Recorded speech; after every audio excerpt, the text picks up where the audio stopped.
Cool. Okay, great. Welcome, everyone. AJ Reed welcomes you all to What's the Matter with the United States, a review on the emerging fascism in the United States. And this is sure to be a very interesting discussion. We will be, AJ will be taking questions at the end of the presentation. So AJ, please take it away. Thank you. I want to thank everyone again for attending this virtual session. Just looking through who's here, I recognize a few of you who attended my session yesterday about coalition. So thank you for coming to this one. For those of you who are attending this from my second one during in A&M, this one's gonna be a little bit different. This is a little bit more theory heavy than my presentation yesterday, where we just kind of got into the nuts and bolts about developing coalitions. Here we're actually going to do a little bit more of, like, as the title suggests, like a review of what's happening. So we're gonna go back in history a bit. We're gonna talk about certain ideas and what have you. And yeah, so that's kind of like what's gonna happen here. And just a little bit more about that. For those who don't know me, my name is AJ. I use they, them pronouns. This is pretty much a snapshot of who I am.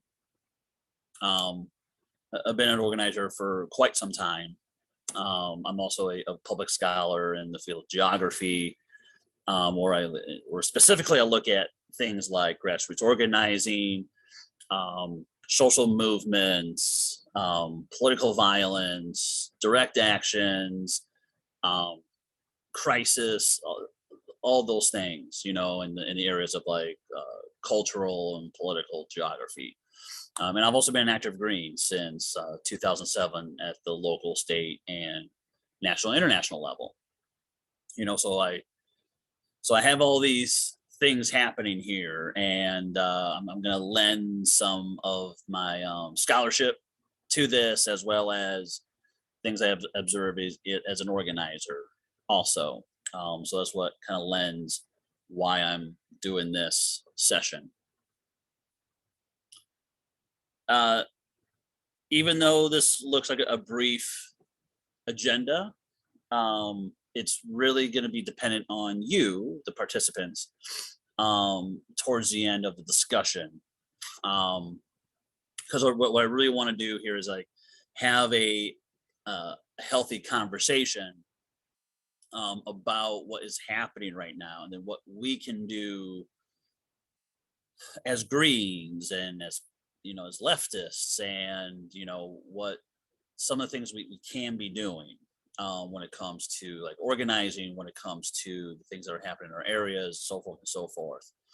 So I'm going to be doing like the first two things, and we'll have a greater conversation here shortly. And if you do have questions about anything I'm talking about, say that towards the end. Raise your hand. If you're not able to talk for whatever reason, use chat. Myself and Rose will look at the chat, when we get to that point and everything. So, like any of my sessions in the classroom, I'm really big on keywords. And if we were in my seminar room, I have the big whiteboard, and I would be asking all of you about, what are some of the key words that we should be thinking about when we're talking about this topic. But the three big things, the three big keywords that I want to get into is fascism, populism, neoliberalism. And there's going to be some other keywords along the way, but these are the three broad areas that I want to start first. Because in order to do such a review, we have to go back and talk and understand what these issues mean. Because more often than not, when we start talking to folks about these kind of ideas that sometimes use words synonymously with something else, and we're kind of like break these up a little bit. And just as like a content warning, there's going to be, I'm going to have images of fascists, because this is the kind of um, topic we're going to be dealing with. So that's just a little bit of a content warning that there's going to be imagery of that. And so when we talk about one of the keywords before us, fascism, this is just an understanding what fascism is. And all of us know historically that it came out of and during World War II in Europe. But we have to go back a little bit before that. You know, we have to start around World War One. And why do we have to do that? We have to do that because these two individuals served in World War II in Germany and Italy, respectively. And I think all of us here know who these two figures are. If not, you know, this on the left is Benito Mussolini, and on the right is Adolf Hitler. Both of them, like I said, you know, served in their respective armies, and both of them were very distraught on the outcomes that happened in World War One. But in particular, it's Mussolini we have to look at a little bit here, because it's really Mussolini who came up with this term fascism. And he came of this when he was involved with the Italian Communist Party. And his expectations of what happened during World War One and what's going on in Italy did not meet his own personal expectations. So he decided to take it upon himself to come up with this new movement and started essentially creating what is known as the Italian Futurist like manifesto. Oh, and he created like pamphlets and all that about fascism. And as you can see here, this little description about this, you know, fascism is really about, it's a very nationalist driven ideology. You know, it's really about, you know, we have to focus on the state. We got to focus on businesses. The other key word that coincides with fascism is new corporatism. So with fascism, it's really focusing on this idea that the state controls everything. And that comes with a lot of racist rhetoric, that comes a lot of like anti-Semitic rhetoric, that comes with stripping away regulations and everything else to focus on businesses growing. So the state and private sector works in tandem with one another. And this is what Mussolini wanted to see. And then it seeped into the arts with the Italian Futurist movement. And there's a lot of paintings during that time that they came of that. And Hitler saw this in what's going on in Italy and started to having conversations with Mussolini and having, you know, what we now know as the Axis powers, you know, of Italy and Nazi Germany. And so because of this partnership that Hitler wanted to have with Italy, and Italy was doing stuff around the Mediterranean region and then into Africa, and started working in this joint agenda to advance Nazism as well as to advance fascism in Europe. And this is where we start to really see this growth that was happening in Europe. And we still see this today of fascism growing in various parts of Europe. A lot of fascist groups turn into like various political parties who then got in seats around Europe, and still to this day still retain seats, is not gain seats when it comes to parliamentary politics. The other thing we need to talk about is this idea called populism. And again, this is like a little brief description here about what this is, and in populism, again, we see this a lot that's going on around Europe. And as you can see, this little political cartoon here on the upper right hand corner of your screen. All of these caricatures are various fascist organizations, and on the left here is all the figures about the European Union, and they're really trying to split essentially the European Union at this point, and some of them are chipping away at that right now. So when we think about populism, the one person that we need to really think about in this kind of conversation is this person right in the middle of your screen, Ernesto Laclau. Ernesto Laclau wrote a book called On Populist Reason, and he also wrote a book with his research partner Chanel Mouffe, where they wrote Hegemony and the Socialist Strategy, where they also talk about populism in that text also. Both of those are classic texts on when we talk about populism movements and everything. But what Laclau was saying here is that when a crisis occurs is when that moment that movements come in and start reaching out to the masses in order to shift direction on what needs to happen.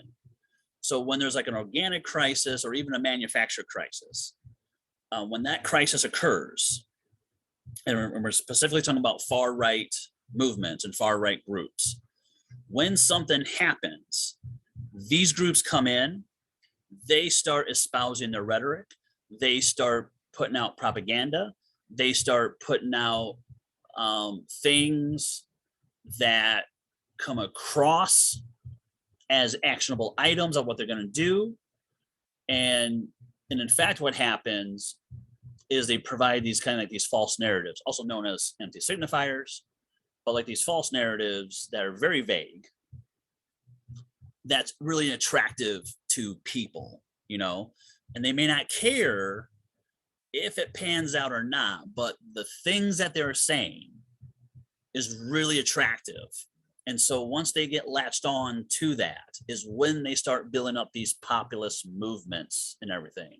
And we can see this on the left in Europe with Podemos in Spain, Syriza in Greece. But Laclau was looking at movements down in Latin America, where we see this a lot with like the landless movement in Brazil.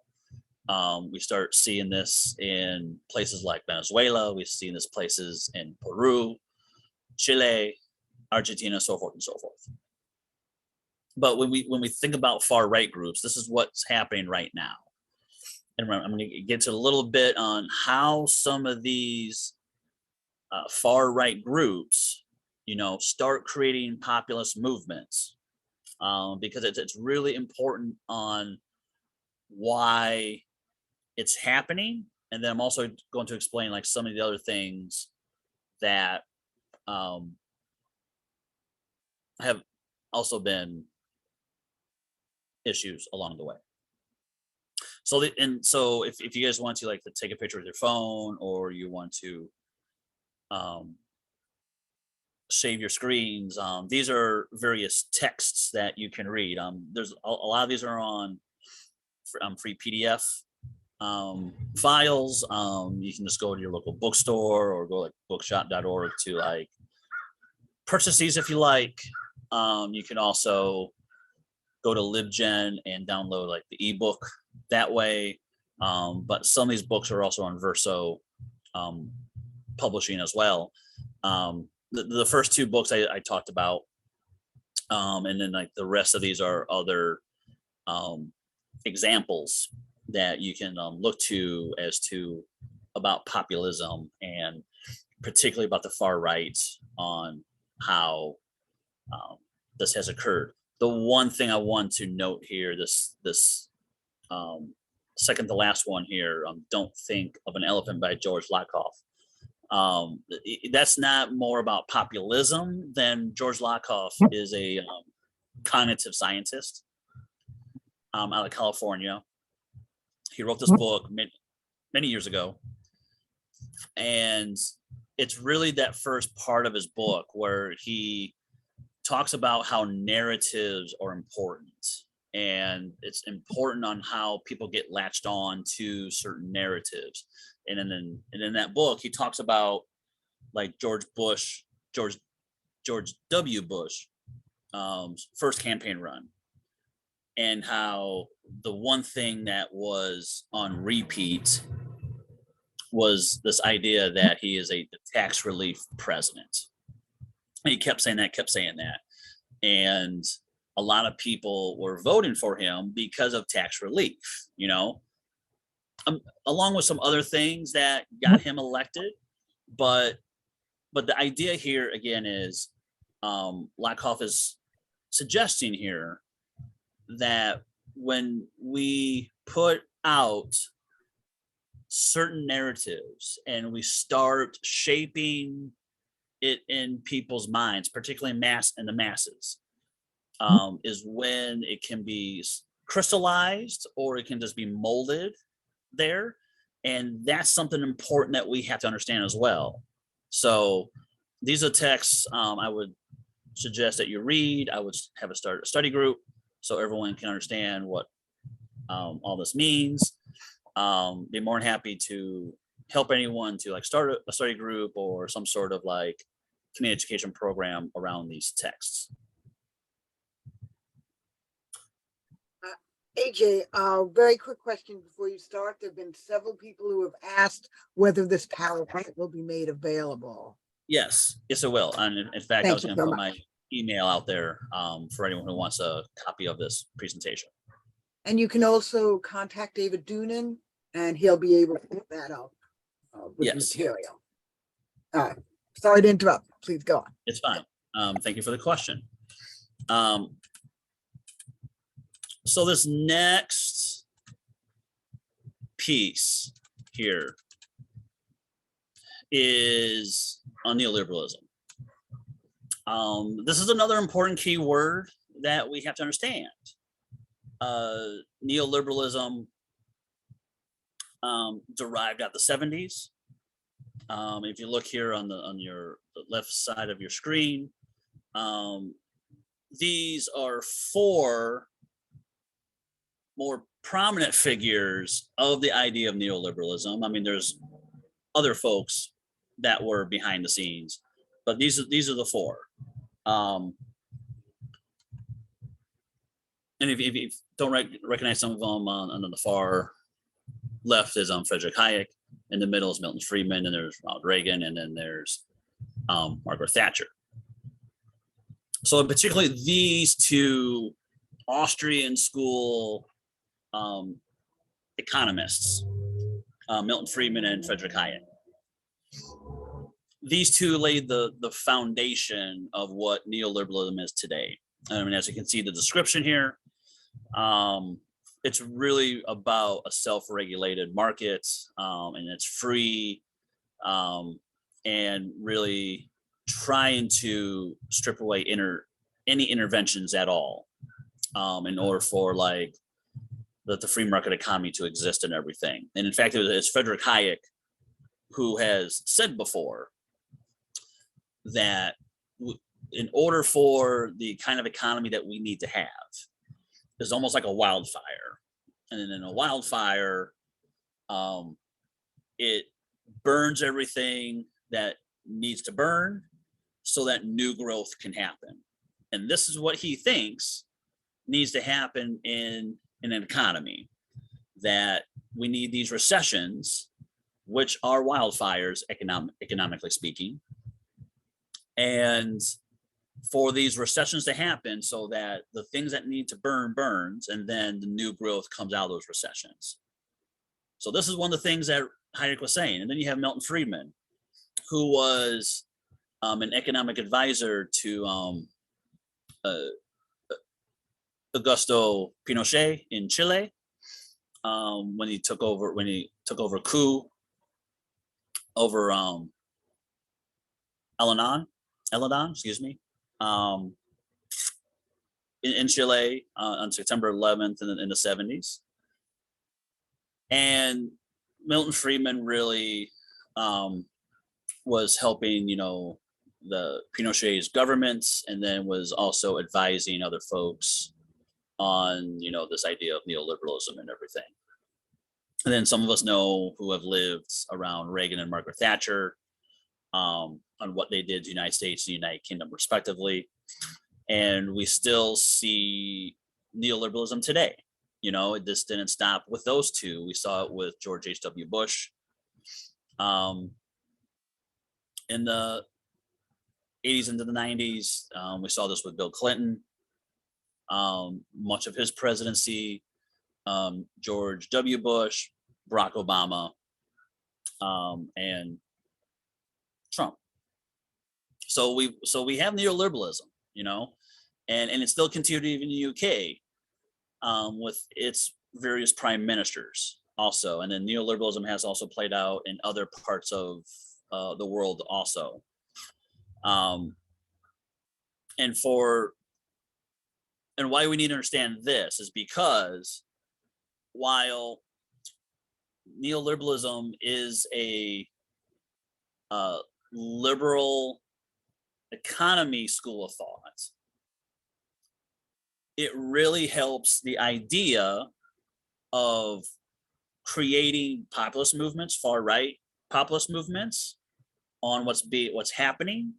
So, like, one of the things that were happening at the time in the 70s and 80s, we started seeing they open up the free markets. We started seeing job losses. We're seeing manufacturing moving elsewhere, and we started seeing the shift of different other kind of economies happening. And so we started seeing things that are happening in the South and the Midwest and the West and everything, where people have been getting upset of what's happening. And so these conservative movements and the far right movements come in and start saying, we need jobs, we need to have relief taxes, we need to do all this. And this is where we see starting this rise of far right populist movements and everything. Does neoliberalism equate to fascism? Not so much, because fascism is a political ideology and neoliberalism is an economic school of thought. But that said, when you start doing things and providing folks with an alternative, this is what happens. That, this has been going on for quite some time. So how about trying something else, And so when you live in a capitalist system and no one wants to talk about, Marxian economics or any other alternative ways of doing things, capitalist talks to capitalists and saying, this neoliberalism thing isn't happening. Well, why don't we try this free market idea? And just push it over to the edge and everything. So all this to say, these are the three things that we need to think about of how this emergence has happened. But the path that got us here, along with these ideas, is that in the United States, and I'm focusing just on the United States, because we know what's going on in Europe. We know how fascism came about there, and some of that has transferred here in the United States. But here in the United States, we have to go back to the end of the Civil War. Um, we know who these folks are, and when when the fall of, excuse me, the Civil War ended, is when you started seeing this rise of white supremacist groups coming to be. And so the Ku Klux Klan, started their own fraternal organization, and they gotten so popular that people started attending meetings as if it was like an American Legion or a Moose or an Elks Club. Um, they got into like political power at the local, state, and national level. They were very much a part of the culture in the United States, even in to this day still. Um, so with the Klan, and then the evolution of the Klan of various other parts of the spectrum of white supremacist groups, is we started seeing this happening. And then when we get into World War II, is we start seeing organizations like the German American Bone, which was a fascist organization that wanted to see fascism and Nazism in the United States. So they believed in what's going on in Germany and Italy, and they wanted to see that here in the United States. So they started organizations here in the United States, this German American Bone, during much of World War II. And some of them seeped into white supremacist organizations because they saw some overlap happening there. So we started seeing rallies, we started seeing protests, we started seeing direct actions. There's even, you can even like find this on the internet, where at Madison Square Garden, there's a big like rally, a Nazi rally by the German American Bone doing this. And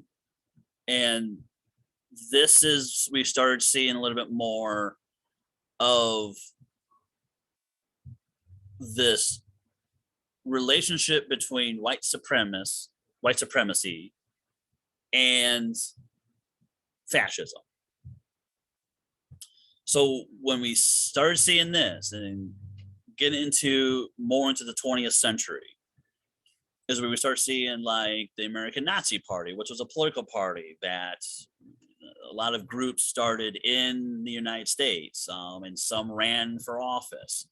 David Duke was one of them. Back in 2016 in Illinois, he didn't get he didn't win the primary, thankfully, but there was a congressional Republican who was a Nazi, part of the American Nazi Party, but he ran as a Republican, and some of them still exist to this day. It was also the American Nazi Party that was trying to get their First Amendment rights on their side, and trying to stop,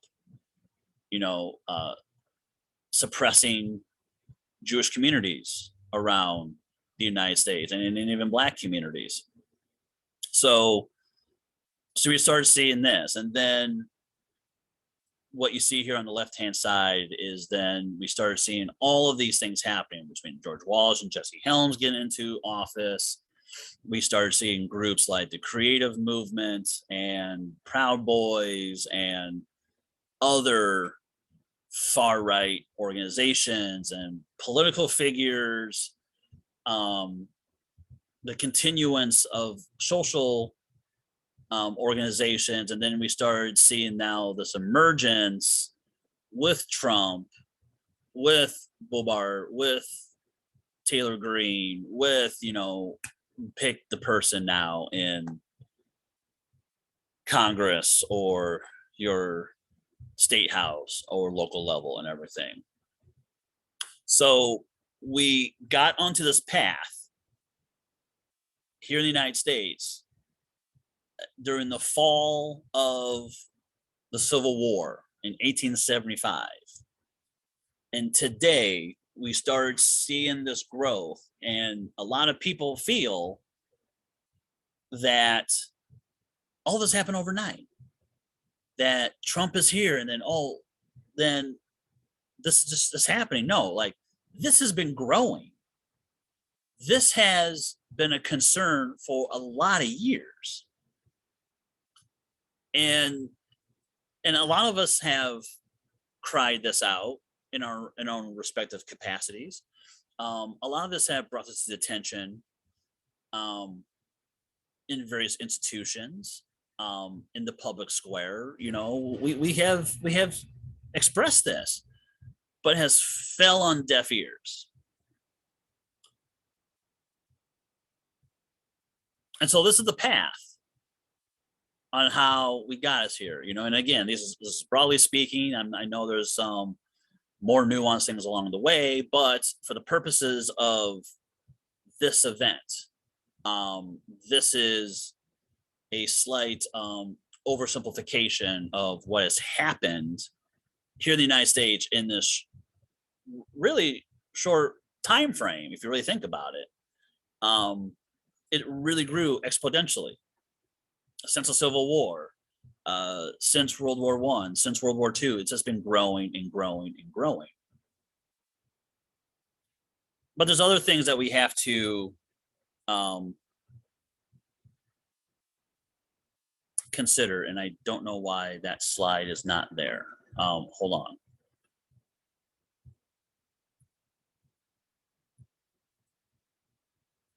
Well, that's embarrassing.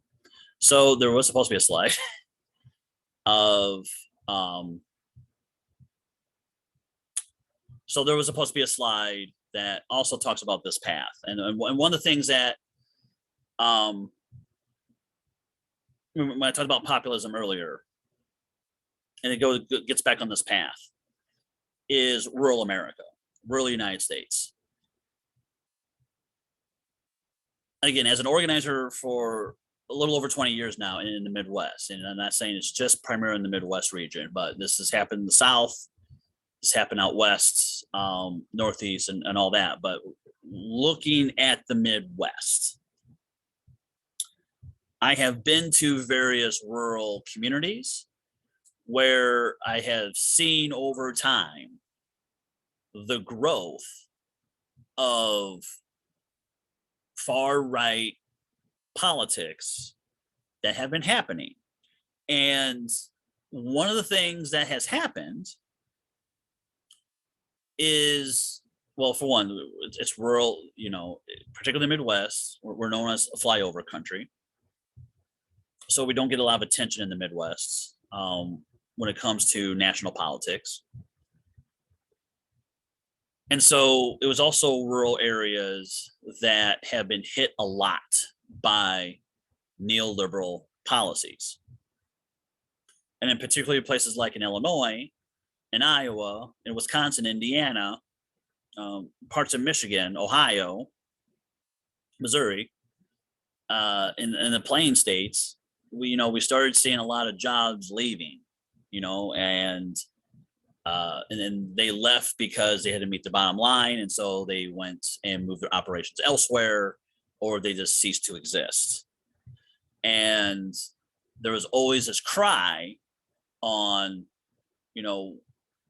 who's looking out for us, who's going to help us.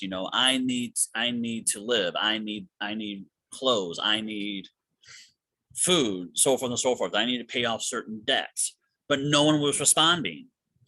And so you started seeing things like different states being picked off by conservative movements in Kansas, in Nebraska, in the Dakotas, in Iowa, in Wisconsin, and in Michigan, and in Indiana, and in Ohio.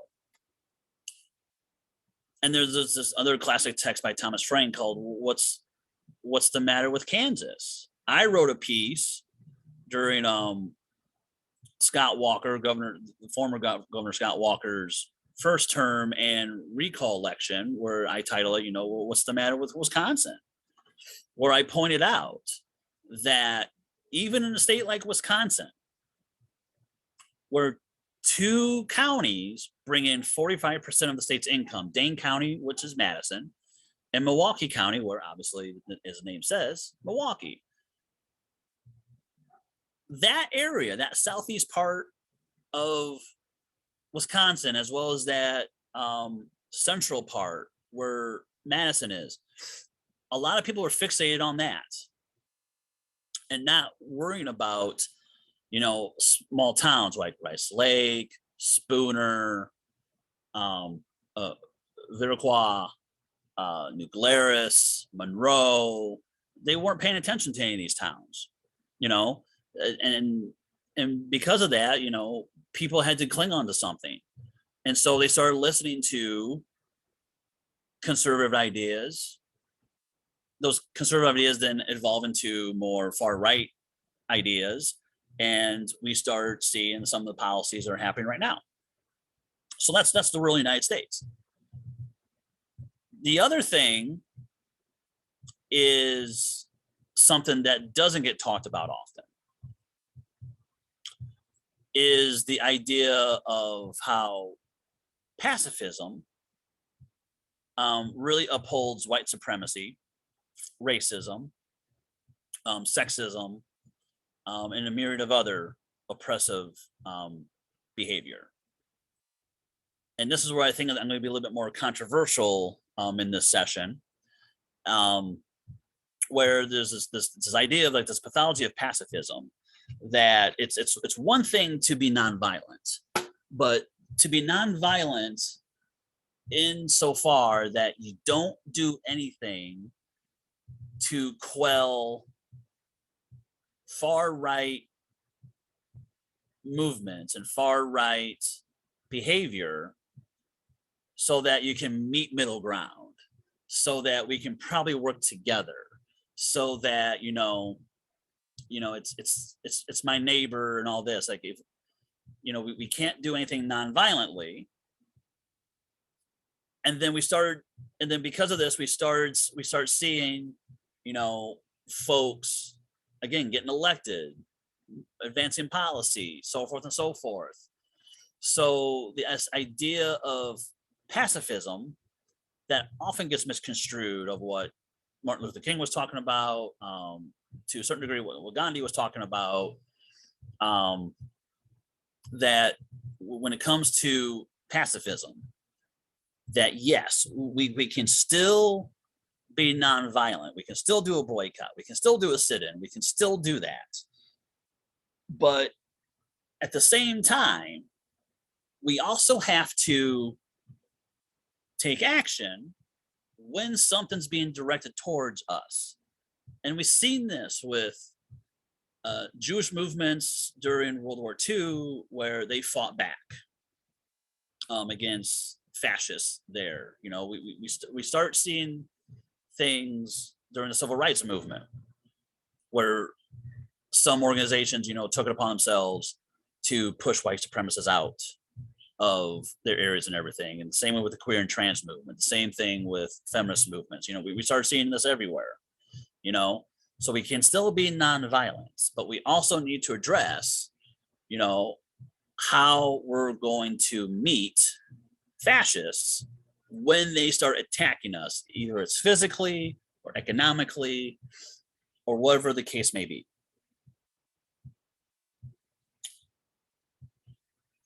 The other thing that we need to also talk about,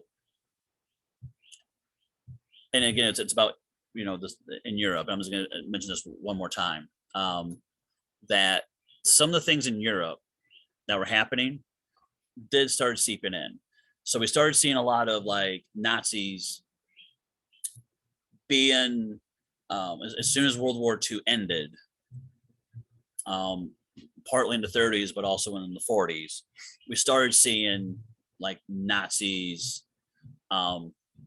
immigrating to the United States, and some of them, kind of snuck in almost through the back door, thanks to organizations like the Red Cross, who got some Nazis into like places like Argentina, and some of them made their way into the United States, or some of them just stayed in South America and just kind of thrived there and everything.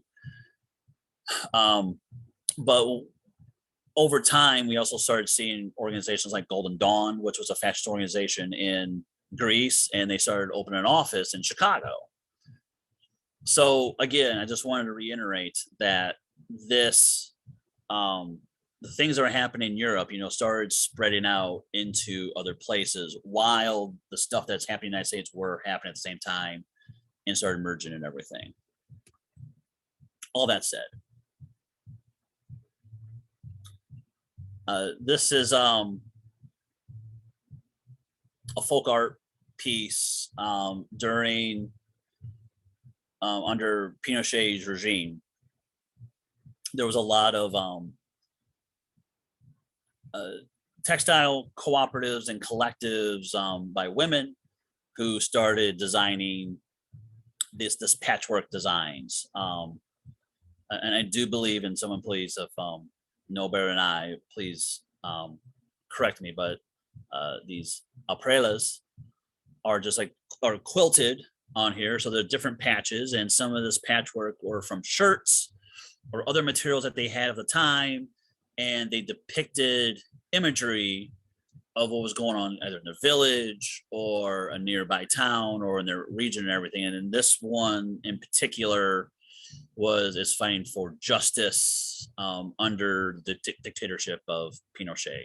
And I felt like this is a nice way to kind of end this portion of the presentation, because this is what we're fighting for, right? We're trying to fight for justice. We're trying to fight for the very things our 10 key value and 4 key pillars are all about, right? Like these things is striving towards something so we can fight fascism, and we need to really curb it as much as possible, because if it continues ongoing, then we're going to see the same things that happened in Europe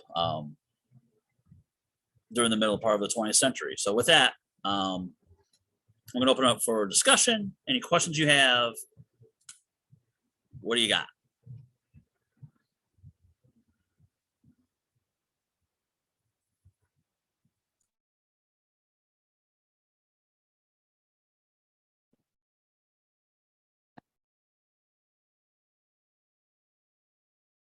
He has your hand raised.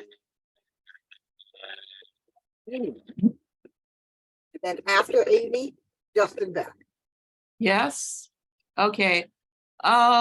We have a real problem with eco-fascists in our local Green chapter. I'm not sure everybody would describe it that way, but it seems like we don't have the mechanism in place that could remove these people from our space. So what do you propose that we do in a situation like that, where the for lack of a better term, the proto-fascism is coming from inside of the house? Thank you.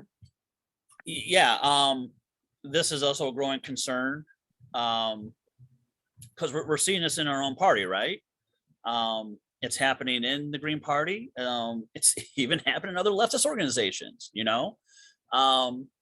because the one thing I remiss to say, and that is that far right ideologies have seeped into the other movements that we've had, into racial justice movements and feminist movements, queer and trans movements. And we started seeing things with the rise of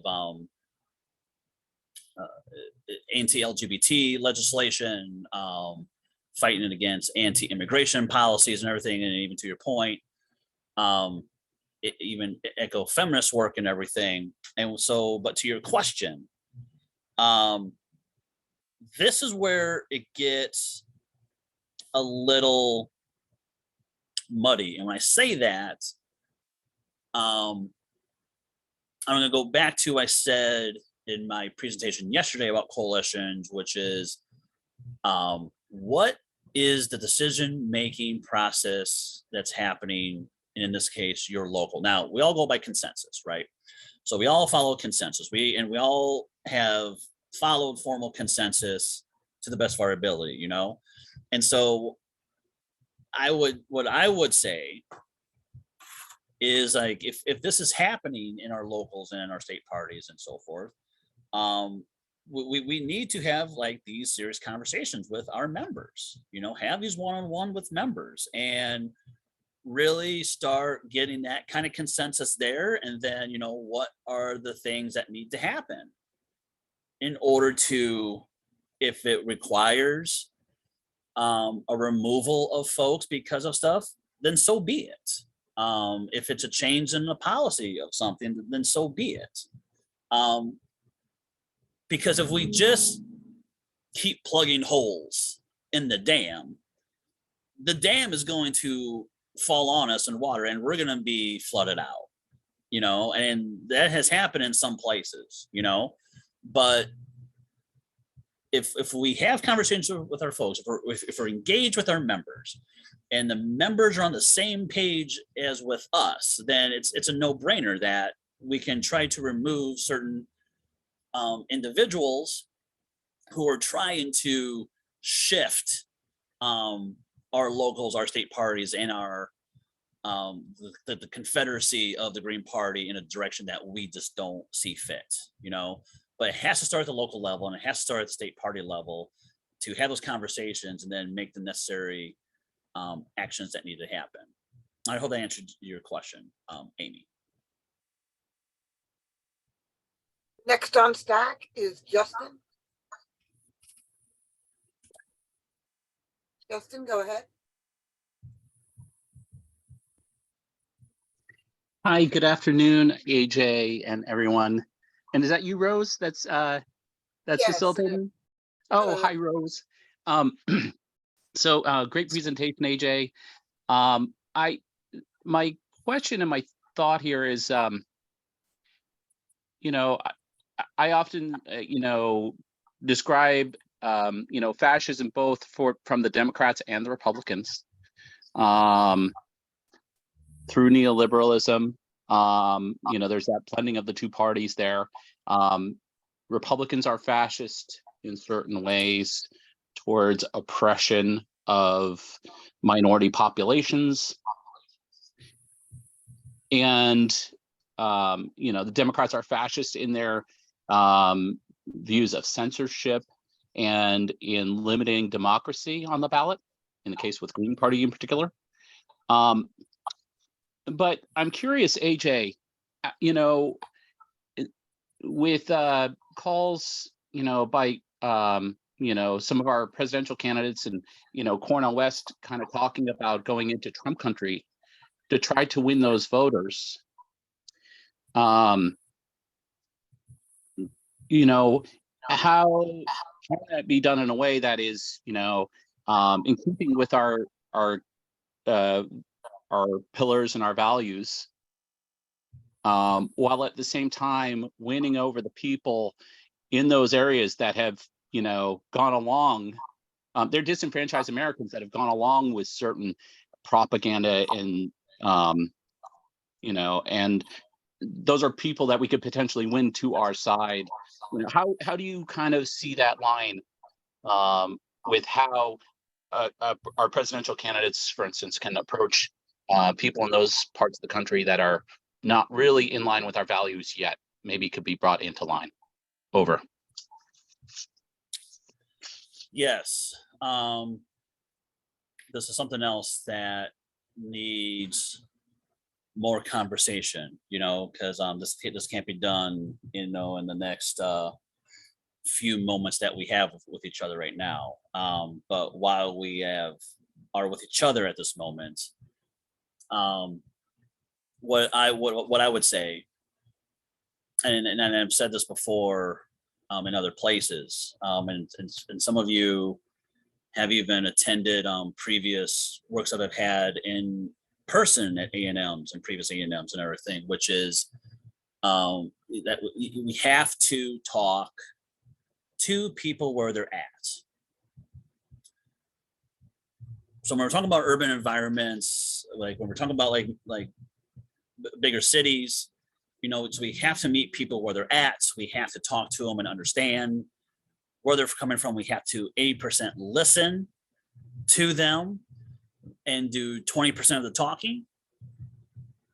And if we understand where folks are coming from and how does that resonate with our values and the pillars that we have and everything, and how does that articulate to the kind of programs and agendas that we have or we need to develop. So that comes out of conversation, that comes out of active listening, you know. And to that point also, I'm going to go back to what I said earlier about rural United States. And I want some of you to think about this. In your state party, how often do you talk to your chapters that are in rural areas? How often do you have meetings in rural areas? Because conventional wisdom would say, wherever the membership density is at, that's where you go. That's where you're gonna have meetings, you know? And yes, you know, there's also like accessibility type of things when it comes to transportation, which is in larger areas than smaller areas. And that's something to also be discussed about, right? But when you don't make a presence in rural areas where there's like urban environments in those rural areas, and by urban environments, so again, in Illinois, you go outside Chicago and all of a sudden there's like, oh, Rockford, DeKalb, Urbana-Champaign, Bloomington Normal, these little islands of big towns, right? Same way in Iowa, same way in Colorado, same way in Maine, you know, these islands of larger areas are in these rural areas and everything. And if people don't see us as the alternative, if we're not, and if we're not reaching out when it comes to a media presence, then we're not doing our job at all. We're not putting our values out there. We're not talking about the kind of social justice that we're trying to fight for and everything. So if it's lost out there, and if it's lost in the places that we're not talking to in our larger cities, then we're only talking to ourselves. You know, we're only talking to ourselves in a silo. We're only thinking that we're doing stuff, but we're not. So to your question, Justin, you know, it's a matter of, you know, how are we really reaching out to folks? How are we really engaging with folks? And how are we reflecting on that in the kind of programs, in the kind of agendas that need to be happening? And then how are we going out into the areas that has no Green Party presence, you know, or any leftist presence whatsoever? And they're only out there with far right presence out there because they're out there, you know. You go to the Northeast, you know, Vermont, New Hampshire, and Maine. There's white supremacist groups in these towns, you know. They're there, and they are trying to convince people that what's happening right now is not in the best interest of people, you know. Same way in the Midwest, same way in the South, same way out West, you know. It's happening, and if we're not making that presence, then we're not doing our job. Well, I live in a big city of Philadelphia in what otherwise is a very rural state. But our problem is we don't have membership in the Green Party. I mean, we can't seem to be increasing at all. So, I mean, how is that supposed to be effective in us reaching out to other people when we can't even seem to have numbers ourselves? So, and that's a very good, and that's a very good point there, Bernadette. You know, so now we're talking about an organizational problem, right? So now we're talking about how do we build a capacity at the state and local level. You know, how can we attract people to do that? And I do a whole different other workshop about that. But the Cliff Note version of that is trying to create things, whether it is going to having like a pizza event at a library or a park, or talking with like-minded individuals and seeing how the Green Party or any other left organization, can help out with things. How are we getting involved in certain coalitions and showing that, we have various ideas and how to advance stuff, or at least shift people's minds and everything. So yes, to your point, if we don't have the capacity, then we need to think about, we have to think about our organizations on how to build those capacities up in order to do that kind of work. And I apologize that I don't know Pennsylvania like I used to, but I remember at one time in Pennsylvania where there were certain places that were thriving, but the places that needed to be connected to, it was like the question of, how do we reach in those areas and everything. But where you're at now is coming back to, what do we need to do to get back? How do we get back to the drawing board in order for people to come to us and everything? And it may not be electing candidates. It may be just, how do we win on issues? How are we going to organize around an issue? And it's the low hanging fruit that we have to focus on, not the very top apple on the tree, So how can we, how do we get that stop sign at that corner? How can we make sure we have children have food after schools and everything? How do we make neighborhoods safe? And then you start climbing that tree in order to pick off, it's legislation, it's getting people elected, it's, the Green Party of Pennsylvania is like one of the organizations to advance state legislation or whatever else. Does that make sense?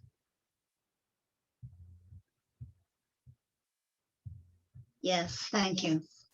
Thank you, Bernadette. Next on stack, we have Marvin Sanchez. Enter the name correctly, Marvin. Marvin, go ahead.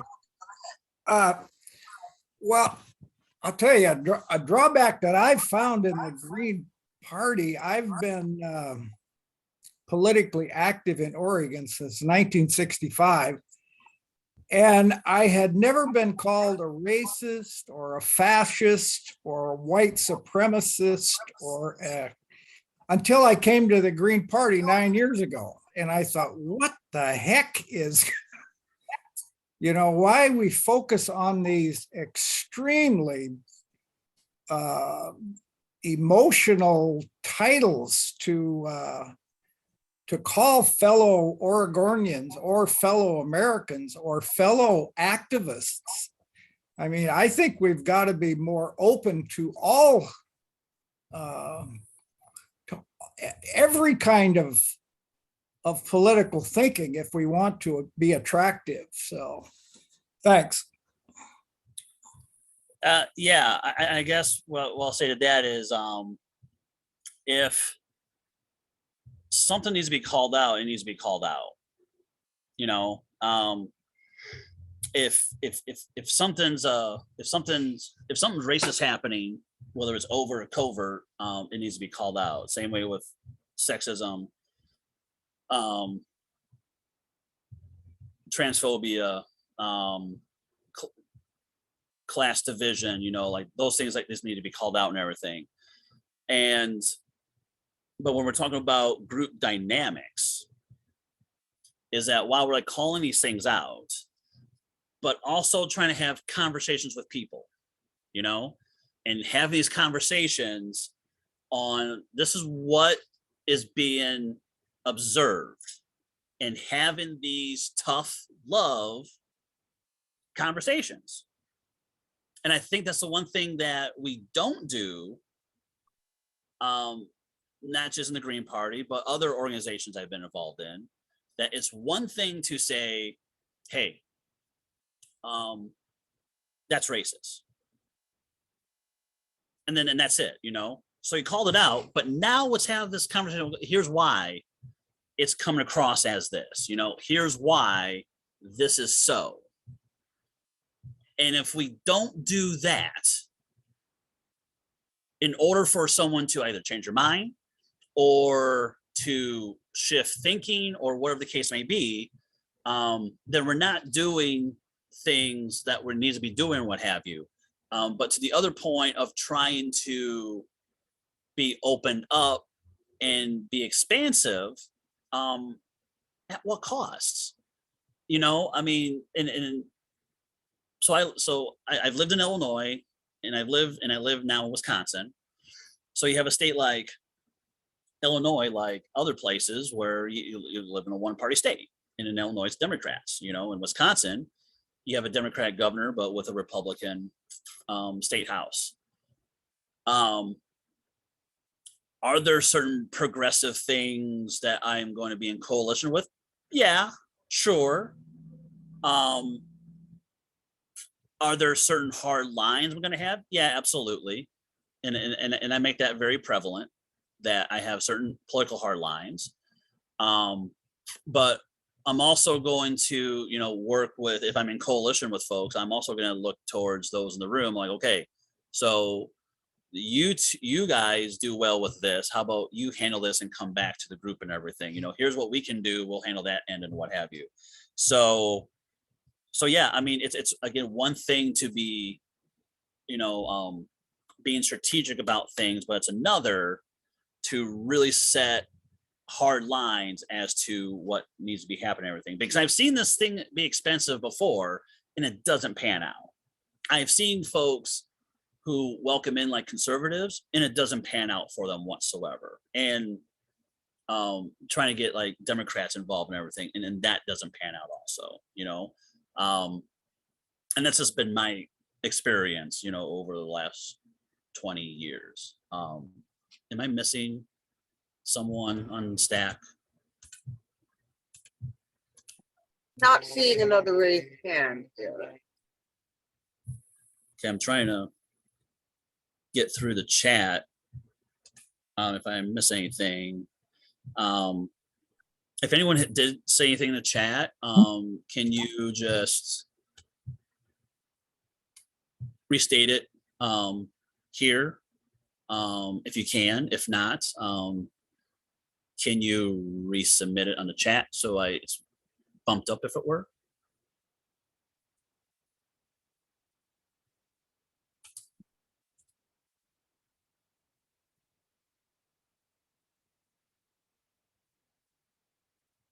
They're mostly answering each other. Rachel Groton has her hand up. Rachel, go ahead.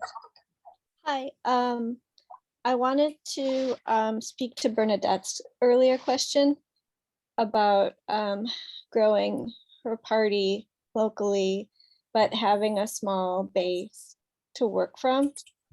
And I'm trying to find her. Anyway, I don't see her now, but oh, there you are. Hi. Okay, so I was thinking about developing a greater online presence is a really effective and efficient way to help grow your local party. So if you can find someone who's internet savvy and can bolster a website if you already have one, there can be a volunteer button and there can be a donate button that people can just push. And then if you're out in the community, you can give them little cards where they can go to the website easily in order to sign up to volunteer or to donate. And I think that's a really sort of a fast, easy way to grow a local party if you have few people. Thank you. Thank you. Thank you.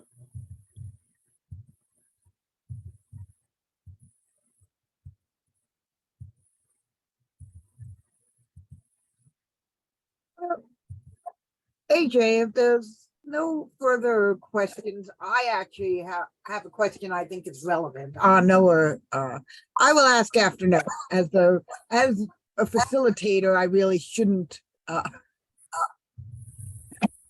skip ahead of anyone. So Noah, go ahead. Oh, don't worry about it. I just put my hand up, so you're not. Okay. Um, Uh, but my question was just you touched a little bit on this, but the sort of the distinction between pacifism and nonviolence. I come from kind of a background, a Quaker background, and that is a robust debate in the community. And I just wanted to get your take on that. And I think like especially, yeah, I wanted to talk about just how there was a question earlier about growing our membership and being connected to communities and being kind of the defensive communities, being trusted allies. And I think that this is actually a big part, like our line on pacifism versus nonviolent does have a direct effect on our credibility with with groups that are being directly targeted by fascists and like the kind of the lengths that we'll go to defend these communities. So I guess I just wanted to kind of throw that out there and get your take on it. So Noah, just so for my clarity, is your question more about, just expand more about what you mentioned about pacifism and nonviolence, or something specific about the Quaker tradition of pacifism and how? Oh no, sorry, yeah, not specifically about the Quakers. Sorry, that was just me. Adding narrative, I guess. But so like I'll give you an example. Like in Olympia, our Green Party chapter, it has really deep ties to the queer community in Olympia because we show up and have people who work in medic groups whenever fascists are around. We're not showing up with guns or anything, but we're there, and it does get not necessarily pacifist, I guess, by my Quakerly definition. So I just wanted your take on that, like kind of when you say, we need to engage in nonviolence, but not necessarily pacifism. What did you mean by that? Yeah. So let me be a little bit more pointed to say, so there's a text out there that was written many years ago by Ward Churchill. And the book that he wrote was called Pathology as Pacifism. And when he wrote that text, what he was specifically saying is that folks who take this non-violent movement tradition that came out of Gandhi and Martin Luther King Jr., right? That it's the oversimplification of what essentially is, if someone smacks you on the cheek and you let person just come at you and everything. So they come keep and attacking you, but not just physically, but also economically, culturally, and all this, so you just kind of take it and everything. And so what is got misconstrued is that you fight back. I mean, you got to fight back. I mean, if someone's coming at you, you got to do some sort of self-defense. I mean, you just can't sit there and take it. So when you're doing like direct actions, I mean, yeah, you're just certain direct actions. You're trying to disrupt the state of the economy. You're trying to disrupt the everyday process of institutions and everything, so forth and everything. But if you just don't do anything that stops white supremacy, that's stop fighting with people who are attacking the queer and trans community, class warfare, so forth and so forth. Like if you don't do anything, then you're upholding the problem of what's happening. When we have these culture wars that are happening, you have to fight for it. So like what's going on in Florida, people just sit idly by. And yeah, it's the state. All the conservatives have the power in Florida and everything. DeSantis is doing his thing down there, right? So we can't do things through the state. So we have to go out and like stand in solidarity and work alongside with folks that are being attacked in Florida. Same way with going on the south and west side of Chicago. You know, not a lot of people go into those parts when housing is an issue, living wages are an issue, work is jobs are an issue, things of so forth. And that has always been deteriorating in those cities. You know, same way was happening in New York City, same way was happening in Dallas, and so forth. When we don't engage and we just sit idly by and let oppressive behavior just happen, then you're supporting white supremacy. You're supporting transphobia. You're supporting the assault on queer folk. You know, the assault on working class folks, and many more. You know, so I encourage all of you to also, you know, read Pathology as Pacifism. In fact, I got updated by that. You can get that at PM Press, and there's also like free copies of it as well. I even have a copy if anyone wants to have it. Does that answer your question, Noah? As best as we can in this very short amount of time we have. I give you a hard one. Okay, we have two more people on stack. First on stack was Henry Torfin, and then Okay. Jasmine Sherman. Go ahead.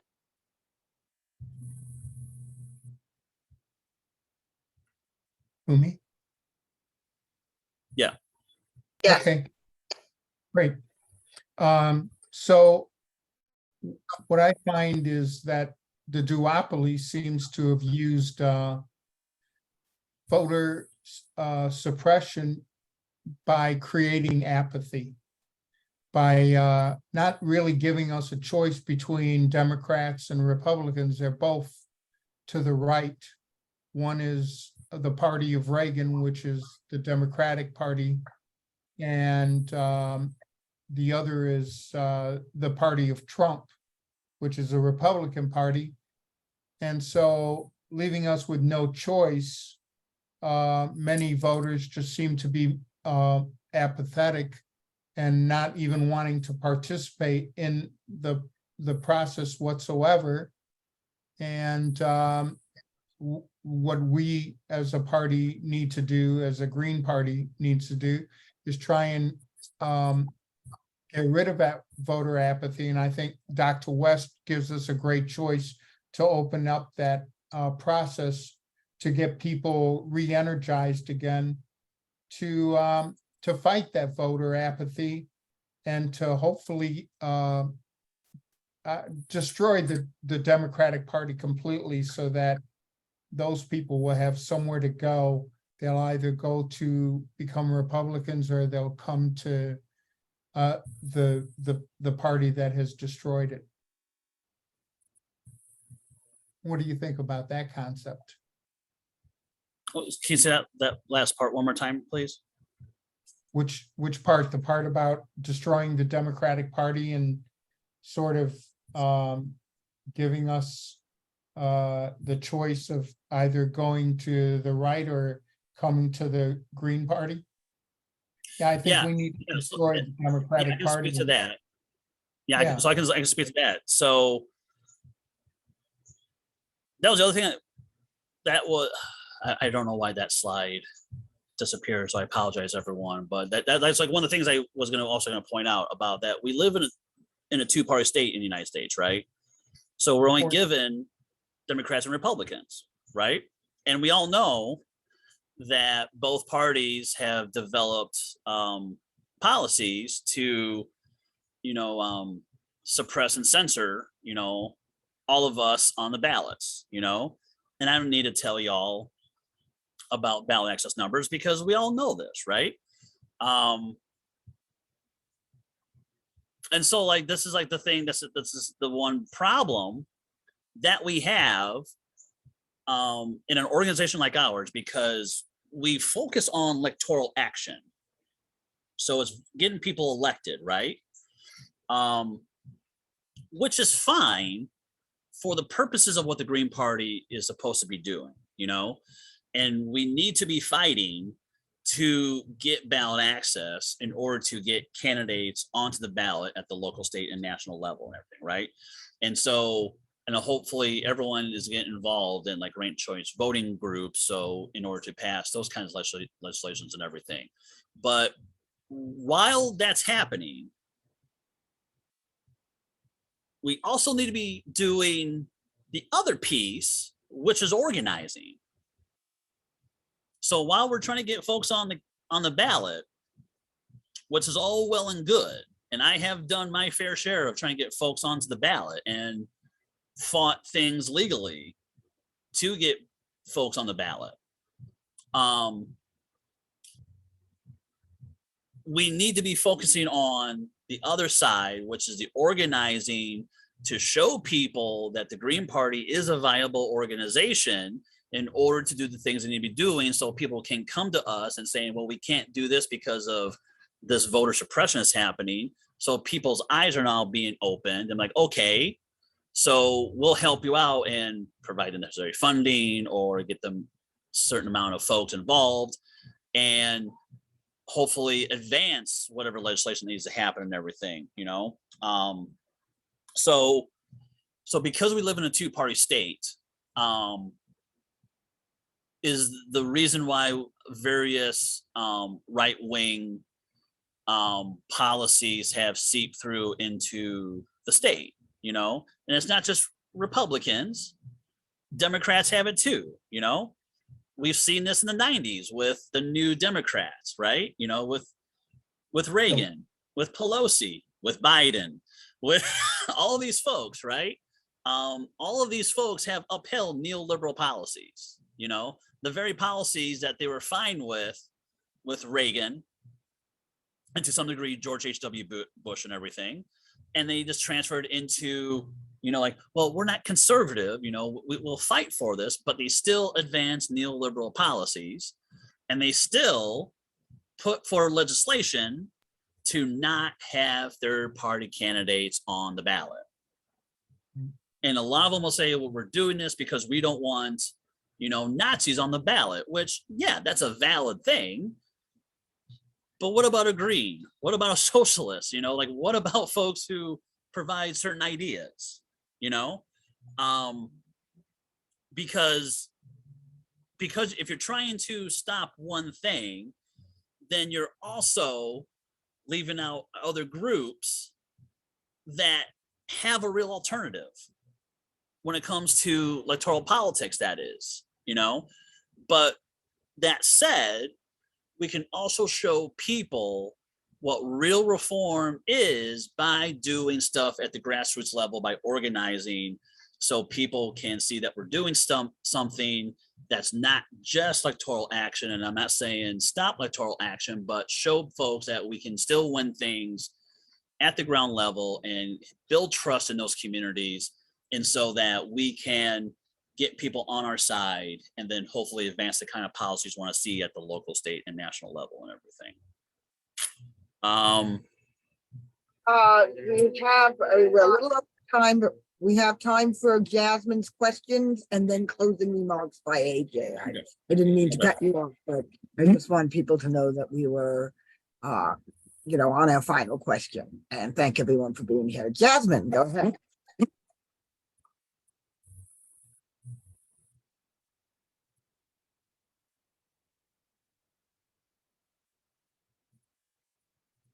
Jasmine, are you there?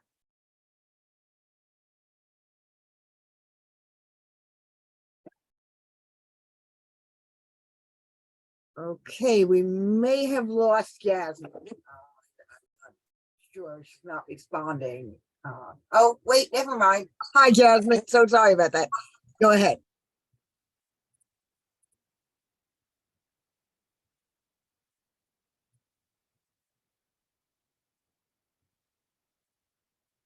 When I'm not getting any volume from you.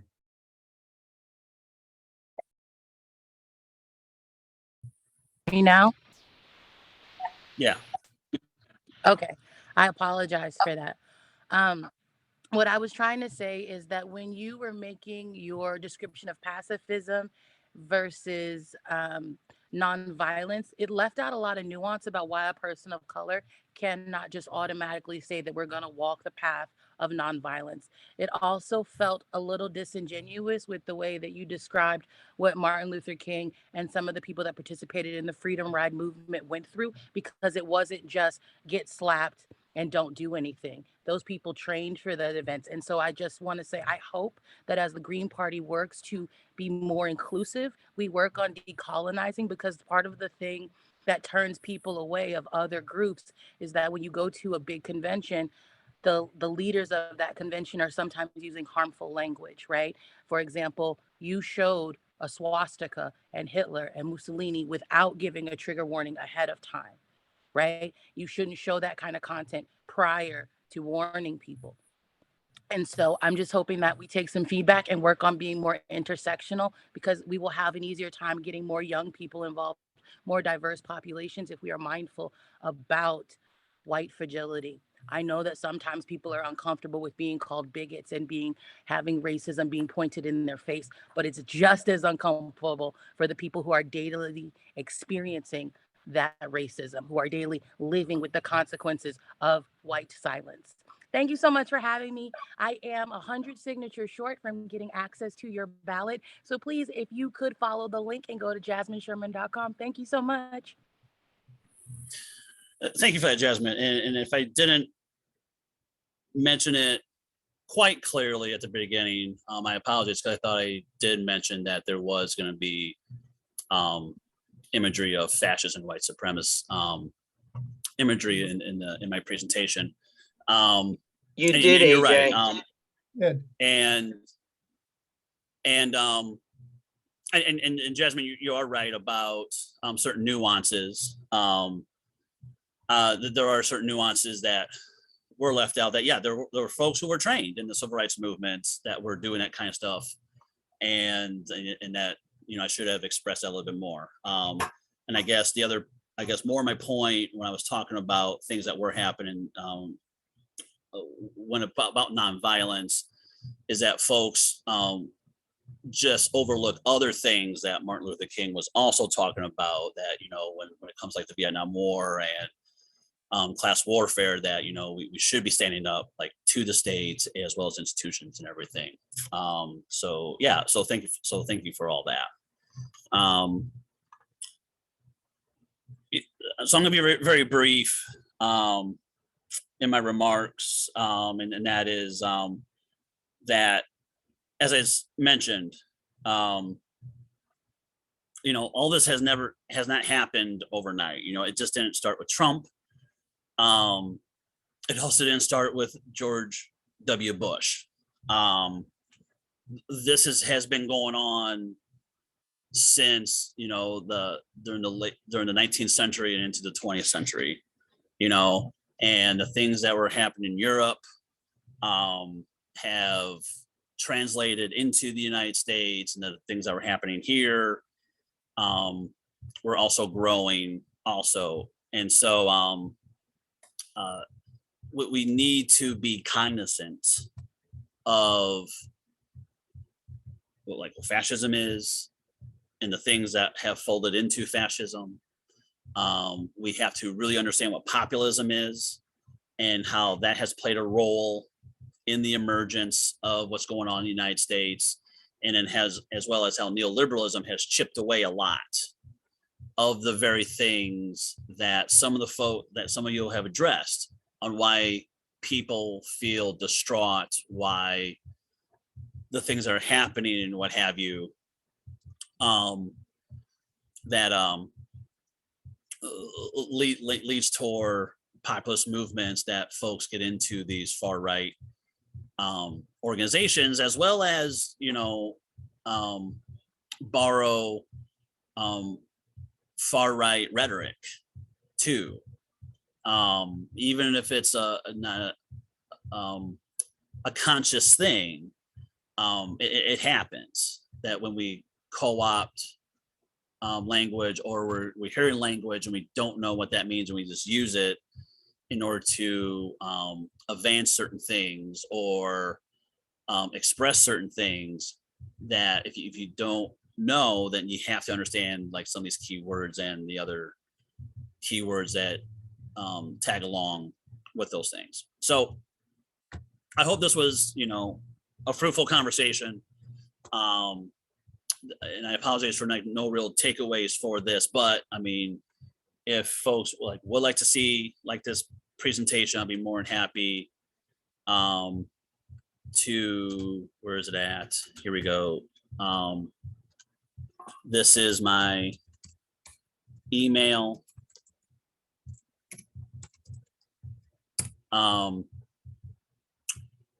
That's my email. So if you want a copy, just in the subject line saying, you know, A&M workshop, and I will Friday's A&M workshop, and you know, and I will send the presentation to you.